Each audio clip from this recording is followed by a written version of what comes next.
Guy Kibira, bonjour.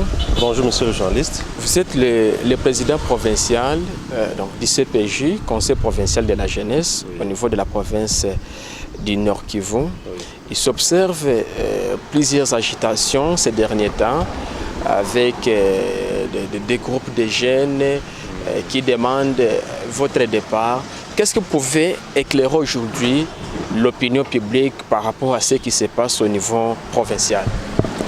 Bon, ce que j'ai à éclairer, c'est que comme vous, j'ai suivi sur des réseaux sociaux qu'il y aurait des groupes qui se soulevaient pour protester contre ma personne à la tête du Conseil provincial de la jeunesse, au motif que j'ai pris l'âge, mais également que je suis fin mandat. Moi j'estime que ce sont des réactions tout à fait normales puisque nous sommes dans un pays respectueux des textes où justement la liberté d'association est garantie. C'est là par notre propre constitution, par la Déclaration universelle des droits de l'homme, mais également par la Charte africaine de la jeunesse et la politique nationale de la jeunesse au pays. Ça, c'est un premier élément. Le deuxième, c'est que, justement, j'estime que leurs agitations témoignent de l'intérêt qu'ils attachent aux activités que je suis en train de faire à travers le Conseil provincial de la jeunesse. Parce que ceux qui m'ont remplacé n'avaient jamais été, en tout cas, n'avaient jamais attiré l'attention des jeunes comme c'est le cas aujourd'hui. Je pense que, comme les sages le disent, l'on ne jette des pierres que sur un arbre qui porte des fruits. Alors rentrons sur d'abord l'aspect de la forme. Si vous dites qu'il y a des groupes de jeunes qui protestent contre ma personne, notamment la lucha. Notamment la lucha. RDC Afrique, il faut préciser. Alors là, je veux dire que ce soit la lucha RDC Afrique, comme tant d'autres structures qui seraient avec eux. Il faut qu'ils se rappellent que je suis le président d'abord provincial et non urbain, non communal, non du quartier. Et donc, pour que je sois élu président, il a fallu que les délégués jeunes jouissent de la légitimité et de la légalité en provenance de 6 territoires et 3 villes qui composent la province du Nord Kivu se réunissent en assemblée générale pour m'élire président. Je ne suis pas président nommé, moi je suis élu démocratiquement. Je jouis de ma légalité pour être président et même ma légitimité. Je ne perdrai cela que lorsque nous allons convoquer l'assemblée générale et que l'assemblée générale va décider de placer quelqu'un d'autre à la tête du conseil provincial de la jeunesse. Ça, c'est un élément très important. Mais également, il est important de rappeler à tous ceux qui s'appellent associations, Lucha RDC soit-il, toutes les organisations des jeunes en République démocratique du Congo sont régies par l'arrêté 004/2001 du 20 décembre 2001 qui porte dispositions générales applicables aux ASBL et aux établissements d'utilité publique. Je mets à défi quiconque voudrait me contredire, qu'il me prouve qu'il existe juridiquement comme association, plateforme, synergie, club ou mouvement des jeunes qui se sont présentés sur les réseaux sociaux et même sur les médias pour dire qu'ils demandent mon départ. Il faut d'abord qu'ils apprennent à se constituer comme ASBL, mais également, ça ne suffit pas, il faut aussi qu'ils aillent se faire enrôler au niveau des services étatiques, qu'ils remplissent les formalités légales et administratives pour être appelés ASBL et qu'ils adhèrent au conseil provincial comme ça en qualité de membres. En vertu de cette qualité de membres, ils peuvent s'attaquer ou donner un point de vue qui a voix délibérative, par exemple. Voilà ce que moi je donne en réaction et je voudrais encourager tous ces jeunes qui ont manifesté d'une manière ou d'une autre, que ce soit sur les réseaux sociaux, puisque c'est cela que ça se pose avec acuité. Je considère que c'est une expression du sentiment de vouloir adhérer. Je leur demande d'abord, de se constituer en association conformément à la loi 004, 2, de passer, s'enregistrer et adhérer au conseil provincial. Comme ça, je vais les reconnaître comme membres en vertu du pouvoir qui m'est donné par l'Assemblée générale.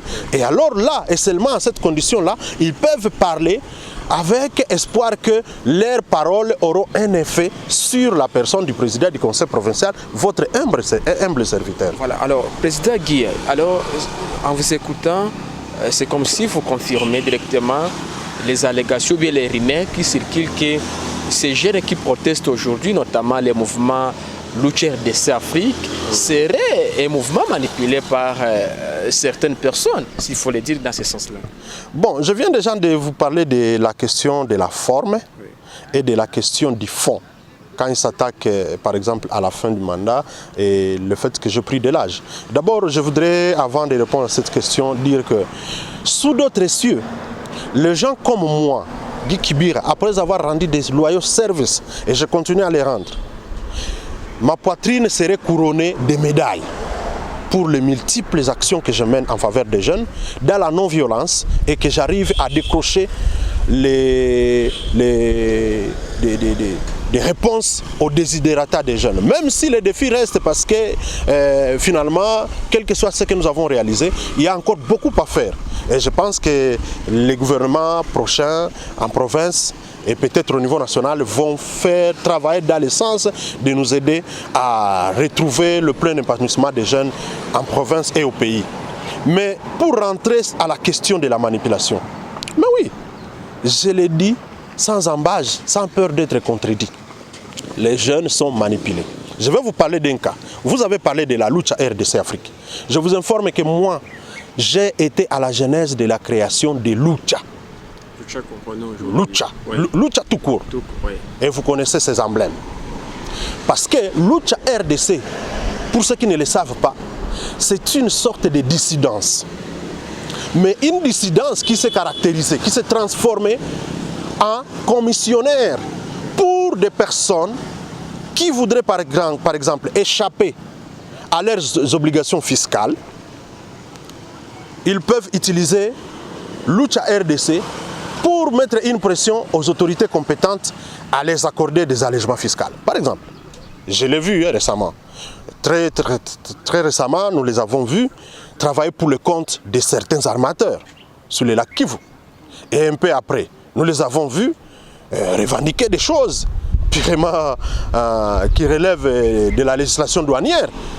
Mais qu'est-ce que les jeunes viennent faire dans tout ça? Les revendications des jeunes devraient être de réclamer des gouvernants qu'on rétablisse l'ordre, l'autorité publique sur toute l'étendue du territoire national. Les revendications des jeunes devraient être de demander qu'on améliore les conditions socio-économiques de base pour que le travail soit accordé aux jeunes. Comme ça, les investisseurs étrangers et autres, et même nationaux, peuvent venir investir, par exemple, dans notre pays, dans la province du Nord Kivu, et donner de l'emploi aux jeunes. Parce que l'État, lui, ça ne peut pas donner de l'emploi. Donc la Lucha RDC Afrique est loin d'aller dans le vrai sens des réclamations, surtout que ces jeunes Congolais doivent aspirer, surtout dans ces pays. Mais ils ont dévié la mission de Lucha. Lucha avait des missions originales dès le départ, de contribuer, de faire des actions citoyennes pour pousser les gouvernants à assumer leurs responsabilités de manière à améliorer les conditions de vie des Congolais. Voilà de manière générale. Et par là, ils faisaient des actions ciblées dans des domaines bien précis pour pousser les responsables à améliorer leurs conditions de travail. Mais aujourd'hui, ce n'est pas le cas. Lucha RDC Afrique est une structure maintenant, d'abord, de fait, mais également qui profite de la naïveté des gens.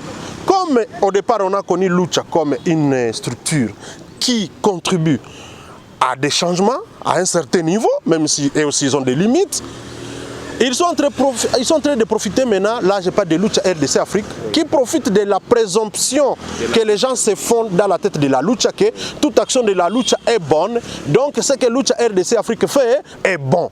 Et là, les gens se trompent. C'est là que j'attire l'attention, et surtout des autorités. Je voudrais qu'ils s'assument. Ils ont mis des lois en place, ils doivent les faire respecter. Les gens ne peuvent pas se réveiller un matin et dire nous sommes telle organisation, nous demandons ceci ou cela. En vertu de quel droit? Puisque sur le plan juridique, il n'existait pas. Voilà mon message, je voudrais appeler les jeunes. Dernière question, Président. Vous allez lancer aussi cet appel, ce message, vous allez le lancer. Alors, quelle garantie aujourd'hui vous pouvez donner à ces jeunes-là, bon, pas seulement les jeunes-là qui manifestent, parce qu'on sait normalement vous en tant que président élu démocratiquement, vous n'allez pas soit céder à les agitations. Aujourd'hui, quels sont les processus, on peut dire, qui est en cours pour organiser ou bien pour tenir ces élections, en fait, donc pour convoquer alors une assemblée générale élective? Bon, d'abord, il faut qu'il sache que la convocation de l'Assemblée générale élective relève du président sortant. Et donc, c'est de ma responsabilité de convoquer l'Assemblée générale. À moins qu'il convoque l'Assemblée générale extraordinaire, là, au moins, je sais qu'à part moi, l'autorité politico-administrative peut le faire, mais de mon niveau, du niveau provincial. Et pour rentrer à la vraie question de la convocation de l'Assemblée générale, je voudrais rassurer les gens que convoquer l'Assemblée générale, il y a très longtemps nous avons commencé le processus. Il faut dire aux jeunes que le Conseil national de la jeunesse est régi par l'arrêté ministériel et a déjà défini les membres de l'Assemblée générale. Il s'agit des membres du bureau sortant, mais également des conseils locaux hiérarchiquement inférieur à celui qu'on doit organiser. Donc moi, par exemple, je peux vous préciser que autant le Conseil national de la jeunesse est l'émanation des conseils provinciaux, les conseils provinciaux est l'émanation des conseils territoriaux et urbains au niveau de la province du Nord Kivu. Donc pour que nous puissions convoquer l'Assemblée générale en province du Nord Kivu, nous devons nous rassurer que nous avons déjà organisé les élections dans les territoires de Beni, territoire Lubero, Rutshuru, Nyiragongo, Walikale et Masisi, ça fait 3 territoires, plus la ville de Goma, où il y a la commune de Goma et la commune de Karisimbi, également la ville de Beni et de Butembo. Voilà ce qui est en train de se faire. Là, vous savez que pendant que les jeunes s'agitaient ici, je n'étais même pas en ville, parce que j'étais à l'intérieur en train d'organiser les élections des jeunes. Mais maintenant, les jaloux de mes quelques réalisations, les contre-succès, ont profité de mon absence pour venir salir et saper mon image. Je les pardonne en tant que chrétien, mais en tant que leader, ils doivent éviter ce leadership vermineux ils veulent se mesurer aux gens pour qu'on parle aussi d'eux. Et ça, c'est très dangereux. Ils doivent faire des efforts. Moi, je n'ai pas bénéficié d'un traitement de faveur pour être président de la jeunesse du Nord Kivu. Et aujourd'hui, ma crédibilité, elle n'est pas à craindre. Si les gens collaborent avec moi, c'est parce qu'ils savent de quoi je suis capable. Je le dis pourquoi? Parce que j'ai vu ce groupe de jeunes venir menacer les autorités et aller jusqu'à s'adresser aux partenaires bilatéraux pour dire ne travaillez plus avec les conseils. Mais quand ils disent ça, de quel conseil ils vont hériter qui ne peut pas bénéficier de l'appui des partenaires ou des autorités? Non, moi je pense que c'est là une preuve que ce sont des gens qui ne cherchent pas le bien-être du Conseil provincial de la jeunesse, mais ils veulent les détruire au profit de leurs structures fictives, des faits qui sur le plan des droits n'existaient pas. Voilà pourquoi je leur demande de faire la part des choses. Ils doivent s'occuper ou bien se mêler des affaires qui les concernent. Et lorsqu'ils s'intéressent aux questions des jeunes, ils doivent se renseigner suffisamment avant de poser des actions. Sinon, ils sont toujours les bienvenus. S'ils veulent adhérer, nous allons les recevoir. Mais si jamais il arrive que nous convoquions l'Assemblée générale avant qu'ils ne soient membres, ils ne seront ni électeurs ni éligibles. Il ne faut pas qu'ils nous créent des problèmes ce jour-là parce qu'ils avaient marché un jour, ça leur confère le droit de participer à l'Assemblée générale. Non, ils sont en train de faire une élite vaine. Président, merci beaucoup. C'est moi qui vous remercie.